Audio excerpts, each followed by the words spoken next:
टोंक में वक्फ सुधार जन जागरण अभियान कार्यशाला का आयोजन किया गया, जिसमें पूर्व केंद्रीय मंत्री कैलाश चौधरी, राष्ट्रीय नेता मस्जिद कमांडो ने मुख्य वक्ता के रूप में शिरकत की।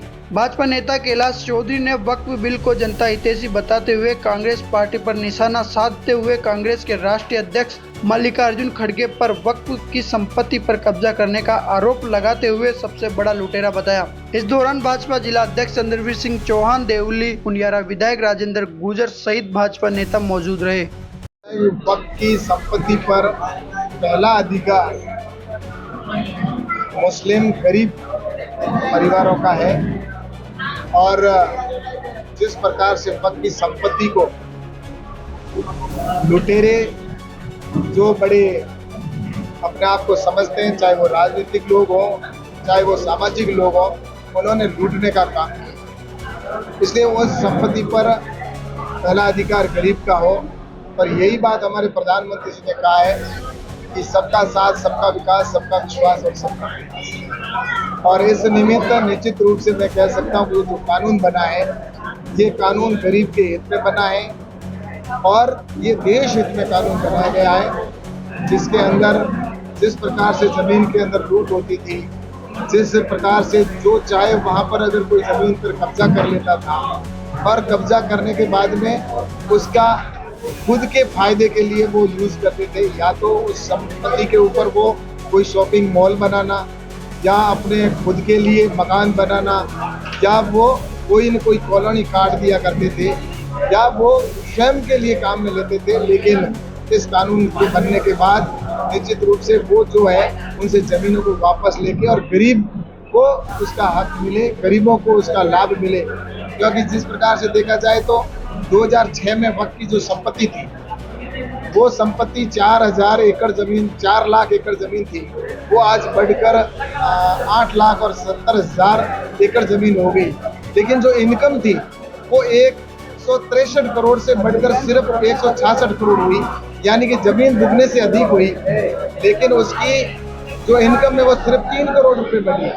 इसलिए ये मैं आपसे कहना चाहता हूँ, अगर वास्तव में ये सही संपत्ति का सही उपयोग हो, ये नरेंद्र मोदी जी का लक्ष्य है। इस कानून की आत्मा यही है कि इसका संपत्ति का सही उपयोग हो, जिससे कि आने वाले समय में करोड़ों की इनकम होगी।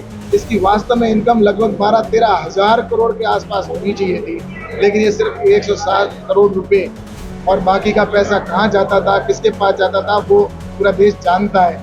तो और इसमें बहुत बड़े बड़े राजनीतिक लोग हैं जिन्होंने इस जमीन को ऊपर कब्जा कर बैठे, उनको छुड़वाना और उसके बाद भी कानून के जिस प्रकार से ये बना है, इस कानून के माध्यम से मुझे लगता है कि आने वाले समय में गरीब को हक मिलेगा।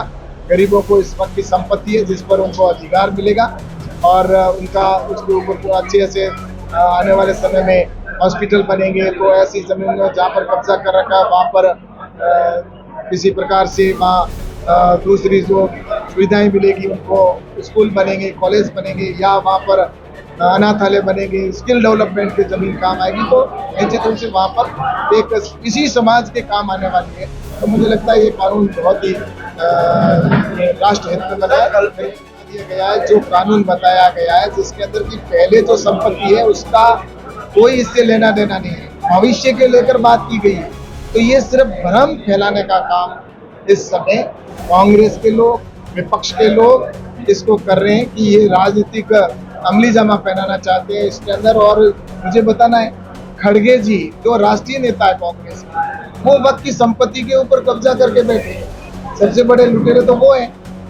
और उसके बाद में ये ओवैसी जी जो समाज की बात करते हैं, धर्म की बात करते हैं, उन्होंने भी तो वक्फ की संपत्ति पे कब्जा कर लिया। तो ये लोग तो वास्तव में जो वक्फ का मतलब है, जो अल्लाह के नाम समर्पित कर दी, दान दे दी गई जमीन, उसके ऊपर ये लोग कब्जा करके बैठे। मैं तो कहता हूँ उनको अल्लाह भी माफ नहीं करेगा कि जिनको अल्लाह के नाम समर्पित जमीन कर दी उसके ऊपर ये लोग जमीन पे कब्जा करके और खुद के उपयोग में ले रहे हैं। तो मुझे लगता है कि ये निश्चित रूप से एक पाप है और इस पाप को आने वाले समय में पुण्य करने के लिए, पुण्य की और कैसे लोग जाएं, तो इसके लिए कानून निश्चित रूप से काम आएगा। सचिन पायलट वो कह रहे हैं कि बीजेपी ने बहुमत का जोर दिखाकर इस बिल को पास कर लिया, लेकिन कांग्रेस के नेता विपक्ष पूरा कोर्ट जाएगा, कोर्ट जाने के लिए बात कर। ऐसा है, कोर्ट में गए हुए हैं, सुप्रीम कोर्ट में मामला है, आप सबको पता है। 5 तारीख को उसके अंदर भी निर्णय आ जाएगा पर मैंने कहा ना कि कांग्रेस के बड़े बड़े नेताओं के पेट में मरोड़े आ रहे हैं। कांग्रेस के बड़े बड़े, चाहे वो हिंदू नेता हो चाहे मुस्लिम नेता हो, उन्होंने वक्त की संपत्तियों पर कई जगह पर कब्जे कर रखे हैं। उन्होंने अपनी संपत्ति उनको बेच के और अपने नकार भी लिया, और उसके बाद में उन्होंने डकार भी नहीं की, पूरा कर लिया सब कुछ। तो ऐसे नेता है, मुझे लगता है कि उनको तकलीफ होगी, और तकलीफ होनी भी चाहिए। जो लुटेरे हैं उनको तकलीफ होनी चाहिए, और जो हकदार है उसको हक मिलना चाहिए। यही हम